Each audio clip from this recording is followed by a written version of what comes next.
Bonsoir à tous. Alors, je vais commencer par vous poser une petite question. J'aimerais savoir si vous aimez tous réaliser des défis dans votre vie. Oui. Bon, je vois qu'il y a quand même des partisans du défi, faire quelques petites actions. Ce soir, je vais vous proposer des défis. Alors, qui je suis Céline Pinto. J'ai presque 40 ans. Je vis avec mes deux enfants de 12 ans et 9 ans à Loubéjac, donc je ne suis pas très loin. Et dans ma vie quotidienne, depuis à peu près 3 ans, on essaye, tous les 4, de réduire nos déchets, de réduire notre consommation également.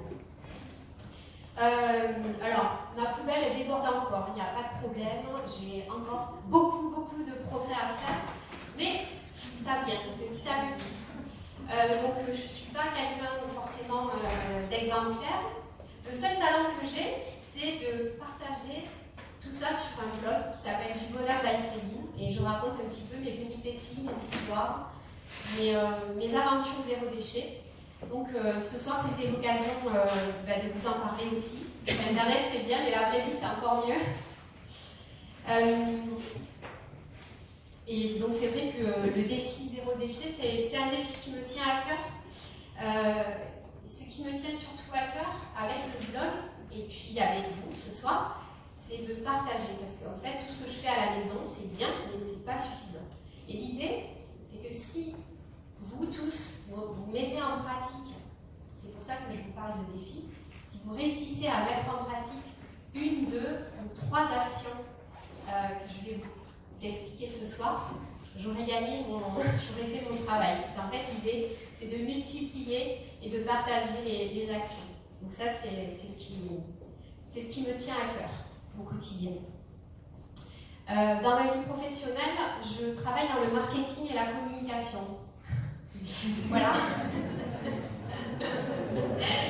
Ça fait le gros grand écart. Et il y a 1 an, je travaillais dans la grande distribution. Je faisais des prospectus pour vendre de la viande, des produits emballés, etc. Bon, je suis en train de régler la question de la cohérence entre mes valeurs et mon travail. Ça va venir, j'espère, mais pour l'instant, c'est pas encore gagné. Comment je suis arrivée au zéro déchet? En fait, alors, au presque zéro déchet, parce que je vous l'ai dit, ma poubelle déborde encore. Donc, vraiment, j'essaie, je suis absolument pas exemplaire pour l'instant. Mais en tout cas, j'ai mis plein de choses en place. Et en fait, j'y suis arrivée vraiment complètement par hasard en réalité. Il y a quelques années, j'ai commencé à avoir quand même une prise de conscience écologique. Il suffit d'allumer sa télé ou son ordinateur pour comprendre que ça déborde partout et en fait, un jour j'ai reçu un cadeau d'anniversaire. C'était des cotons lavables pour se démaquiller. Et là, je me suis rendu compte qu'utiliser un coton lavable plutôt que du démake-up, c'était tout aussi pratique. Et ça ne me prenait pas plus de temps. Et en fait, je faisais un geste écologique en changeant juste cette petite habitude. Je me suis dit, mais vraiment, finalement, je m'étais mis tout un tas d'idées en tête en me disant que ça allait être compliqué, que ça allait me prendre la tête, me prendre du temps, etc. Et simplement avec ces tout petits cotons, je me suis rendu compte que non, c'était vraiment simple en réalité. Et il y a même des choses qu'on met en place qui sont encore plus simples que ce qu'on essaye de nous faire acheter aujourd'hui. Alors aujourd'hui, je vais aussi vous parler pas mal de bon sens, tout simplement, bon sens paysan pour le dire. C'est vraiment des choses hyper simples qui sont à mettre en place. C'est tout simplement le retour à une réflexion et à de la simplicité. Moi, je connais bien les mécanismes qui sont mis en place par le marketing pour nous faire acheter des choses et la communication. Et je me rends bien compte que tout ce qui est jetable, c'est de l'or pour les marques. Parce qu'en fait, quand on jette nos trucs à la poubelle, ça veut dire qu'après on n'en a plus et qu'on doit en racheter. Et donc, c'est un cercle sans fin.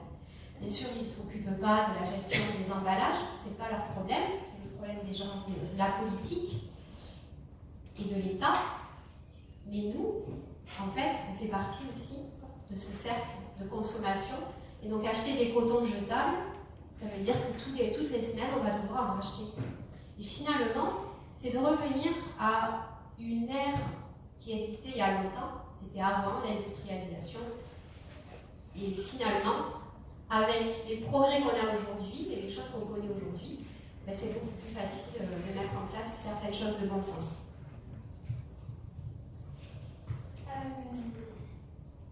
Alors, si j'en parle aujourd'hui, c'est pas pour vous mettre la pression, parce qu'il n'y a pas de culpabilité à avoir. L'idée, c'est vraiment de faire des expériences. Moi, j'ai démarré avec ces petits cotons, et en fait, c'est simplement des expériences que je fais au quotidien, parce que ça m'amuse.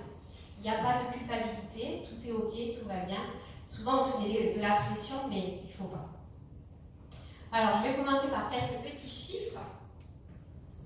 2,1 milliards. 2,1 milliards, c'est juste vertigineux. C'est le nombre de milliards de tonnes de déchets municipaux qui sont créés chaque année. Alors, j'ai regardé le poids que ça représentait parce que 2,1 milliards, on a du mal à s'imaginer ce que ça peut provoquer. J'ai regardé, en fait, c'est l'équivalent de 200 tours Eiffel. Voilà. Donc, c'est énorme.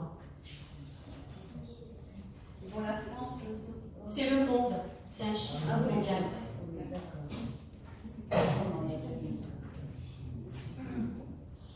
Alors oui, je n'ai pas dit, mais n'hésitez pas à poser vos questions en temps réel. On en posera aussi après, mais si vous voulez échanger ou quoi, il n'y a pas de souci. Eh bien, c'est les déchets qu'on produit, nous, en tant qu'individus, et qui sont ensuite collectés par les mairies. Parce qu'après, il y a d'autres déchets qui ne sont pas inclus, c'est les déchets industriels, par exemple, les déchets du bâtiment, des choses comme ça. Oui, c'est les déchets qu'on produit. Ouais. Les déchets ménagers. Et depuis 2018, on a la Chine qui ne veut plus accepter d'importer nos déchets plastiques. Ce qui signifie que le plastique, les emballages en plastique, c'est devenu une matière première qui est surproduite. Il y en a beaucoup trop. On ne sait plus quoi en faire. Tellement bien que les océans regorgent de plastique. En 2050, on dit que si on ne fait rien, il y aura plus de plastique dans les océans que de poissons. Vous savez, il y a un 7e continent de plastique qui s'est créé. Donc, voilà. Tout ça, c'est vertigineux. Nous, on se dit, mais qu'est-ce qu'on peut faire au milieu de tout ça? C'est 2 milliards de déchets, mais on peut paraître impuissant. Et le zéro déchet, c'est là où, moi, je trouve que c'est ma puissance. Certes, je suis seule, on est 4 à faire ces actions-là, mais ça nous permet de se dire qu'on a du pouvoir. Dans le colibri, je vois qu'il y en a qui réagissent. Cette petite légende, je ne sais pas, est-ce que tout le monde connaît la légende du colibri? Je vous la fais partager peut-être. Le colibri, c'est une légende qui a été racontée par Pierre Rabhi, qui est le créateur du mouvement colibri. Et le colibri, en fait, c'est un petit oiseau qui pèse 21 grammes. Et un jour, il y avait le feu dans la forêt. Et le petit colibri, il était tout seul avec son petit bec à aller chercher de l'eau dans la forêt pour aller éteindre le feu. Et tous les animaux de la forêt qui le voyaient faire des allers-retours pour éteindre le feu lui disaient « Mais qu'est-ce que tu fais? Ça ne sert à rien !» Et le colibri disait « Moi, je fais ma part. » Et il faisait ses allers-retours et il croisait d'autres animaux qui lui disaient « Mais ça ne sert à rien ce que tu fais. » L'éléphant qui lui dit « Mais ça ne sert à rien ce que tu fais. » « Oui, mais moi, je fais ma part. » Et à force de faire sa part, ben les autres, ils se sont dit ben moi aussi je vais faire ma part. Et ils ont tous éteint la forêt. Et tous ensemble, ils ont réussi à éteindre la forêt. Et l'idée en fait c'est ça, c'est de se dire que nous, en tant qu'individus, consommateurs, familles, eh bien, on a ce pouvoir-là de pouvoir éteindre la forêt. En tout cas, il faut garder l'espoir qu'on peut le faire. Et il y a cette petite citation de Coluche que j'adore. Je vous la lis. « Quand on pense qu'il suffirait que les gens n'achètent plus de saloperies pour que ça ne se vende pas. » Ça, c'est toute une réflexion sur la surconsommation, en fait, où on se sent souvent victime du marketing, victime de la communication, victime des produits. Là, par exemple, il y a calendrier de l'Avent. Moi, j'ai des enfants, elles veulent leur calendrier de l'Avent. Moi, quand j'étais plus jeune, ça n'existait pas. Voilà, c'est des choses qui ont été inventées. Est-ce qu'on est obligé d'acheter des calendriers de l'Avent à nos enfants? Bon, j'avoue, elles ont leur calendrier de l'Avent. Voilà, je vous l'ai dit, je n'étais pas parfaite. On peut le fabriquer, effectivement. Alors, il y a un calendrier qui existe, c'est le calendrier de l'Avent, mais inversé. C'est-à-dire que tous les jours, les enfants, ils mettent dans une boîte un objet et à la fin, ils vont le donner à des personnes défavorisées. Voilà. Ça, c'est des actions.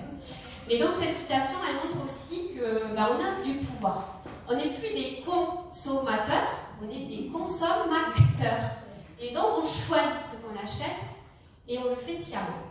Et c'est là aussi que nous avons notre pouvoir.